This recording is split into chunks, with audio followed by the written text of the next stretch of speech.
The atmosphere was electric as Michael B. Jordan made his way onto the set of Jimmy Kimmel Live, met with thunderous applause from the studio audience. Dressed in a sleek dark suit with an effortless charm, Michael smiled and waved before taking his seat across from Jimmy. At first, the conversation was everything fans had come to expect: light, humorous, and celebratory. Jimmy congratulated Michael on the massive success of his latest film, and Michael graciously accepted the praise, sharing behind-the-scenes stories and joking about his castmates. But as the discussion progressed, Jimmy's tone shifted, steering the conversation toward more personal topics.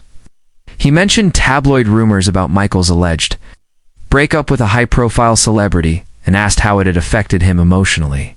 Michael, visibly caught off guard, responded with a diplomatic tone, "I like to keep my private life private, Jimmy." The audience chuckled awkwardly, sensing the tension. Jimmy pressed again, suggesting that public figures like Michael should expect their personal lives to be open to scrutiny. Michael sat back, his expression hardening slightly as he responded, "Just because I'm in the public eye doesn't mean I owe anyone my soul." Jimmy tried to recover the moment with a joke, saying something about actors and secrets, but the damage was already done. Michael replied more curtly this time, "That's not a secret, it's just called boundaries." The audience reacted with scattered claps, uncertain whether to laugh or support him. Undeterred, Jimmy then pivoted to a past controversy involving comments Michael had made about Hollywood diversity, asking if he thought he'd been too militant at the time. Michael raised an eyebrow and asked, "Is that your word or someone else's?" Jimmy hesitated, clearly not expecting that level of pushback. "It's what some people said online," he mumbled. Michael leaned forward. "Well, and you thought repeating that on national TV was a good idea?" The crowd murmured, sensing things were escalating. Jimmy, trying to defuse the moment, chuckled and said, "Hey man, we're just having fun here." Michael didn't laugh. "Fun doesn't mean disrespect. I'm here to talk about my work. My passion not to be dissected like a tabloid headline."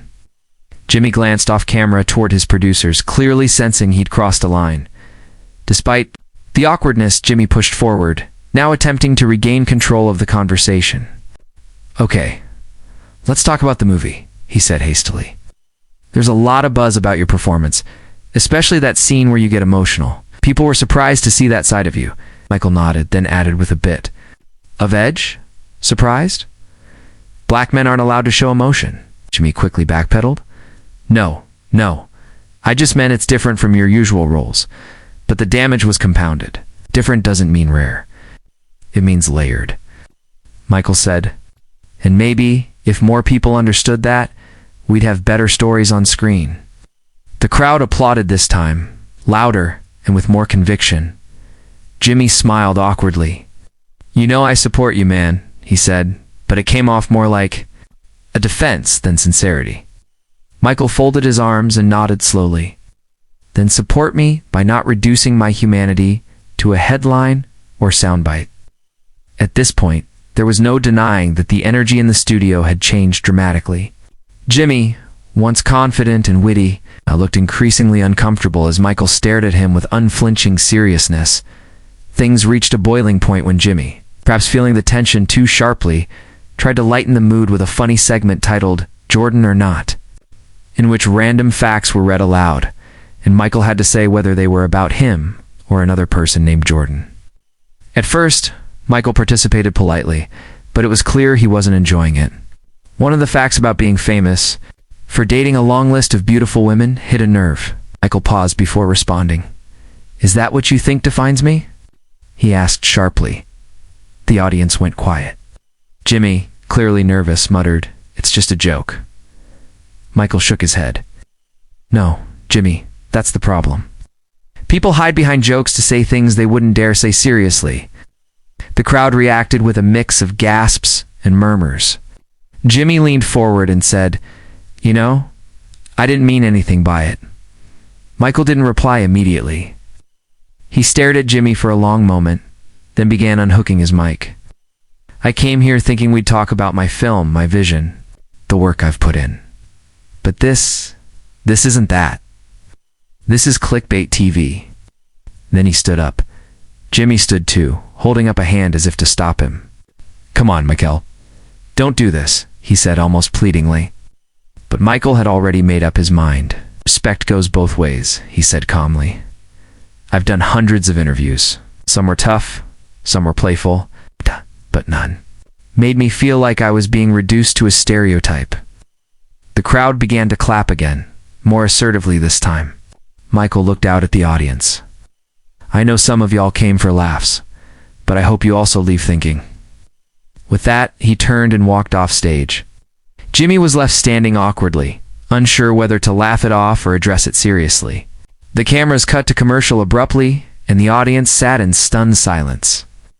Backstage, crew members were reportedly scrambling to figure out what to do next. Producers huddled in corners, whispering into headsets, "Ow," while Jimmy retreated to his dressing room for several minutes before returning to finish the show. When the program resumed, Jimmy addressed the audience briefly, saying, "We had a little moment there, folks. Live TV, right?" But the crowd's reaction was tepid. No one laughed. The internet erupted almost instantly. Within minutes, clips of the walkout were trending on X, YouTube, and Instagram. Fans of Michael B. Jordan flooded social media with messages of support, praising him for defending his integrity. Hashtags like Respect Michael and Walked for Dignity trended globally. Meanwhile, critics of Jimmy accused him of ambushing a guest for ratings. Think pieces emerged within hours discussing the incident through lenses of race, respect, and celebrity culture. Some pundits praised Michael's calm but firm handling of the situation, while others accused him of overreacting. Talk shows, news outlets, and even celebrities began weighing in. Viola Davis posted a cryptic tweet reading, "Dignity will always speak louder than comedy." Ava DuVernay commented that black artists often face disrespect disguised as entertainment. Jimmy Kimmel did not immediately release a statement, but insiders from ABC reported that emergency meetings were held to discuss the PR fallout. Behind the scenes there were reports of staffers divided, some defending Jimmy's style, while others acknowledged that the segment was in poor taste. The fallout extended beyond just social media. Michael B. Jordan canceled several upcoming interviews and appearances, purportedly to avoid further dramatization of the incident. Meanwhile, representatives for the actor released a brief but pointed statement. Mr. Jordan stands by his words and believes in the importance of respectful dialogue. He will not participate in environments that compromise that belief.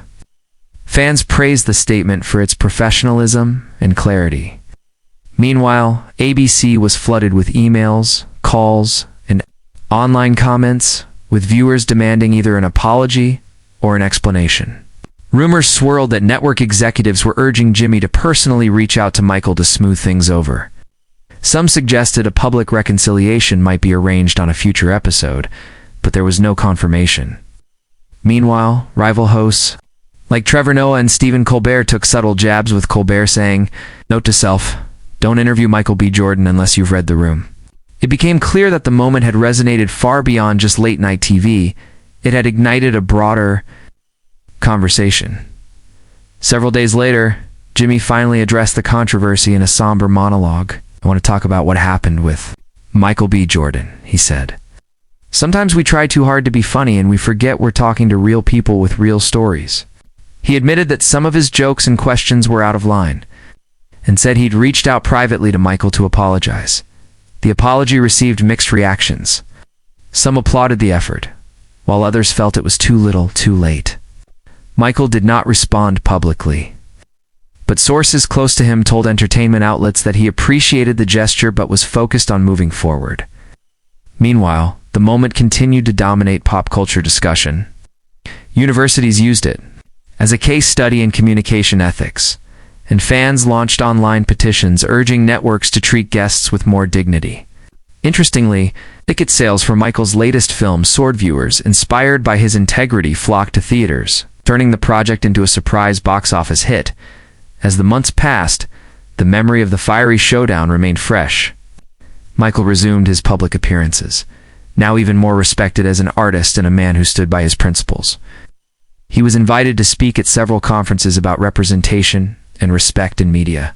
His interviews from that point forward were notably more curated, with hosts avoiding personal digs and focusing on substance. Jimmy, on the other hand, had to work to rebuild trust with certain audiences. While his show continued, there was a visible shift in his tone and approach, fewer edgy jokes, more thoughtful conversations. Critics noted the difference, and some praised him for evolving. Others felt the change was more about self-preservation than genuine growth. Either way, the Michael B. Jordan incident had left its mark. It wasn't just another celebrity walk-off. It was a pivotal moment that challenged T.